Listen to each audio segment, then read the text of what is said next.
इन दिनों social media पर ज्योति मौर्य और आलोक मौर्य ये दोनों नाम सुर्खियों पे है। दोनों मामलों में एक दूसरे पर पक्ष विपक्ष लगातार पलटवार कर रहे हैं। वहीं इस बीच मनीष दुबे का भी नाम सामने आ रहा है।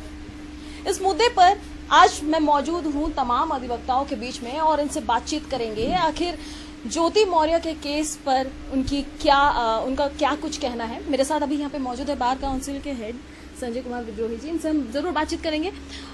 सर, जो ज्योति मौर्य का केस लगातार सुर्खियों में है, इस पर आपकी क्या प्रतिक्रिया है? देखिए, भारत एक बहुत बड़ा राज्य, यह देश है। इस देश में ऐसी कई मुकदमे होते हैं जो सुर्खियों में नहीं आते। बिरले कोई मुकदमा सुर्खियों में आता है, उसमें से एक ये मुकदमा भी जो है सुर्खी में आया हुआ है। और इसमें तमाम न्यूज चैनल के द्वारा जो है जिस तरीके से बतलाया जा रहा है, ऐसे हमारे अगर व्यवहार न्यायालय में भी देखेंगे तो ऐसे रांची में भी आपको इस तरह के मुकदमे मिलेंगे। और जो ये मुकदमा है, जो आलोक जी का जो बात है, इसमें टर्न भी अभी आप लगता है हमको कि अभी हाल में मैंने देखा था कि ये क्यों टर्न आया है। उनकी जो बड़े भाई की पत्नी है, उनका भी बयान बीच में अब आया है कि नहीं, इनके साथ जो धोखा में शादी किया गया है, इस तरह की बातें आ रही है। और जो उनके पति हैं, उनका कहना है कि हमने इनको पढ़ाने में बहुत मेहनत किया है, हमने अपना पूरा जो है इनके कहने से इनके प्रति जो है जो भी दायित्व था इनका परिवार को, उससे विमुक्त करते हुए भी इनको पढ़ाया है। और पढ़ाने के बाद जो है इनको इस काबिल बनने का हमने काम किया है। तो देखिए, अब दूसरा एक तो अभी फिर एक बात आया है कि इन्होंने एक प्रताड़ना का भी केस किया है और मुकदमा दाखिल किया है अपने ससुराल वाले लोग पे। तो अब इसमें क्या है ना कि मुकदमा जब दाखिल हो जाता है तो उसमें हम लोग कोई ये राय नहीं दे सकते कि आने वाला समय में क्या होगा। वो मुकदमा पे डिपेंड करता है। और मुकदमा दाखिल करना अभी इतना हाईलाइटेड ये बात हो चुका है कि कौन कब किस पे मुकदमा दाखिल करेगा ये कहना बहुत मुश्किल है। और इसको कितना आगे तक लेके जाएगा ये भी कहना मुश्किल है। हम इसमें एक और चीज है कि जो केस एक दूसरे पर ये लोग लगातार आरोप लगा रहे हैं, तो इसमें सब आलोक जो उनके पति हैं, उनके ऊपर क्या ज्यादा प्रभाव पड़ सकता है इस केस का? क्या उनका केस स्ट्रांग नहीं है? देखिए, मैं ऐसा आपको बतलाना चाहता हूँ, बोलना नहीं चाहिए। भारत में महिलाओं के लिए सुरक्षा बहुत ज्यादा है। महिलाओं जो बात बोलती है उसका वेटेज ज्यादा होता है, पुरुष जो भी बोले। लेकिन महिला अगर बोल रही है तो हम लोग ये मान के चलते हैं कि जरूर उनके साथ में प्रताड़ना हुआ होगा, इसलिए वो बोल रहे हैं, वो बोल रही है। और ऐसा हो भी सकता है, ऐसा नहीं कि ये बात नहीं होगा। जो बात आ रही है, देखिए, ये उन लोगों का अपना पर्सनल बात है, ये उनका पारिवारिक बात है। इस तरीके से इतना हाईलाइटेड करने की बात मुझे नहीं लगता कि ये होनी चाहिए। क्योंकि ऐसे तो अगर आप गिनती कीजिएगा और अगर हम लोग मीडिया में दिखाना शुरू करेंगे तो हमको लगता है ये हजारों की संख्या में होगा।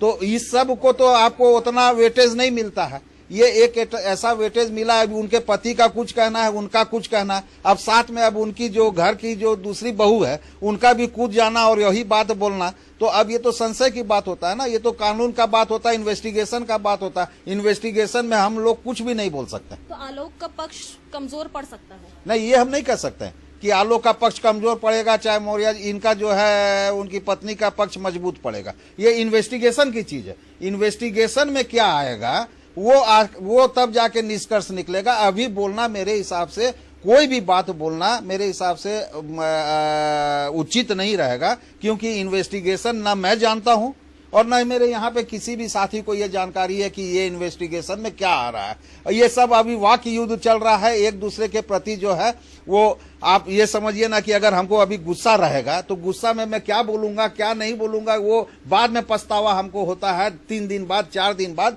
कि हमने गलत बोला कि सही बोला। अभी अपने आप को बचाना है तो मैं कुछ भी बोल सकता हूँ। पर कहीं ना कहीं जैसे कि पक्ष विपक्ष एक दूसरे पर पलटवार कर रहे हैं, वहीं इतने लंबे समय तक शादी के बंधन में बंधे रहे। अब ज्योति मौर्य ये आरोप लगा रही हैं कि उन पर दहेज प्रताड़ना, तो अब तक वो स्टेप नहीं ली थी और अचानक से एसडीएम बनने के बाद वो ये सब बात खुलने लगी। जब उनके पक्ष की ओर से कुछ अलग ही बात आने लगी, उनका अफेयर चलने लगा, ये सारी बातें आने लगी, तो कितना हद तक ये सही है? अभी किसी पर कुछ भी कहना न्यायोचित नहीं होगा, इसलिए कि मैटर जो है अभी पेंडिंग है, अंडर इन्वेस्टिगेशन है, और निष्कर्ष आने दीजिए।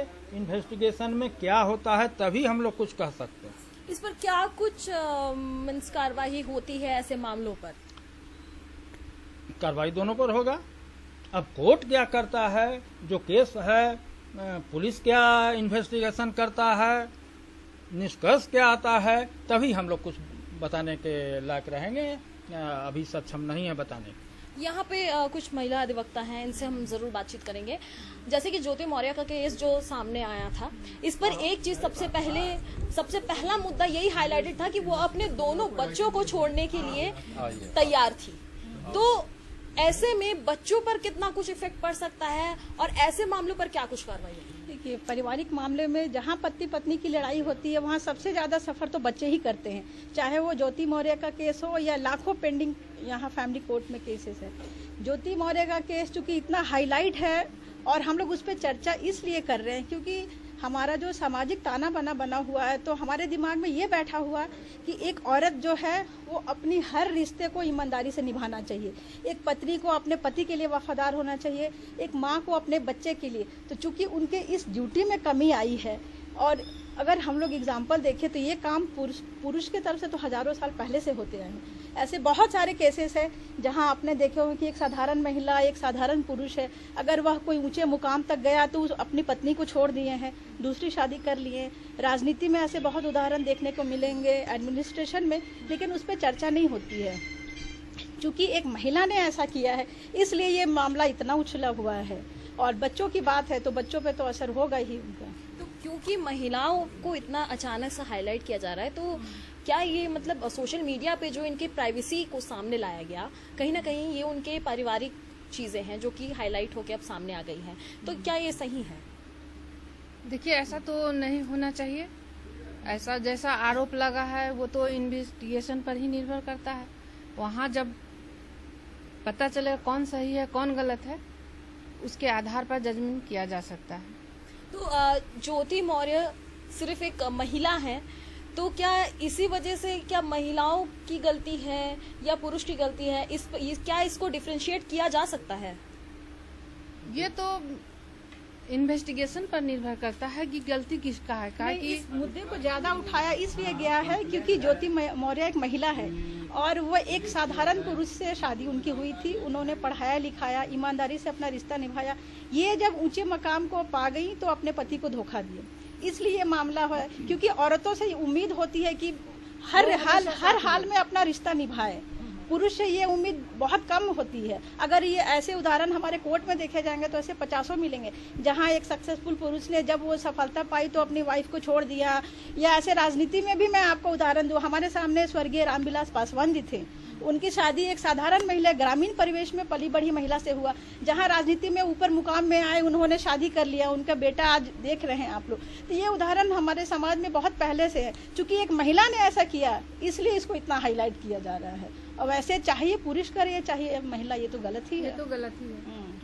आप लोग समाज के एक जागरूक नागरिक में आते हैं, ऐसे में अगर ऐसी कुछ घटनाएं घटती है, इस विषय पर क्या कुछ कहना चाहेंगे कि ऐसी जो घटनाएं लगातार सामने आ रही हैं, अब जैसे कि ज्योति मौर्य का केस जैसे ही सामने आया वैसे ही लगातार एक के बाद एक ऐसे ही केसेस सामने आ रहे हैं, इस पर क्या कुछ कहना चाहेंगे? देखिए, मैं एक बात आपके माध्यम से इसी मुकदमे से संबंध में कहना चाहता हूं कि भारत, फिर मैं बोल रहा हूं कि भारत बहुत बड़ा देश है। आज ये स्थिति हो गई है कि एक छोटी सी घटना घटती है। घटना एक छोटी सी, माने इसलिए मैं बोल रहा हूं कि भारत के लिए एकमात्र ये घटना नहीं है, ऐसी सैकड़ों के तादाद में, हजारों के तादाद में घटना। लेकिन एक घटना पे ही हम लोग खाली डिबेट करके और उसी पे देखिएगा कि संसद में भी बहस शुरू हो जाता है, और इसी बात को लेकर संसद में भी बहस शुरू हो जाता है और कानून भी नया ठो बन जाता है। तो कहने का अर्थ यह है कि बहुत बातों को समाज में, मेरा अपना मानना है कि तूल नहीं देना चाहिए।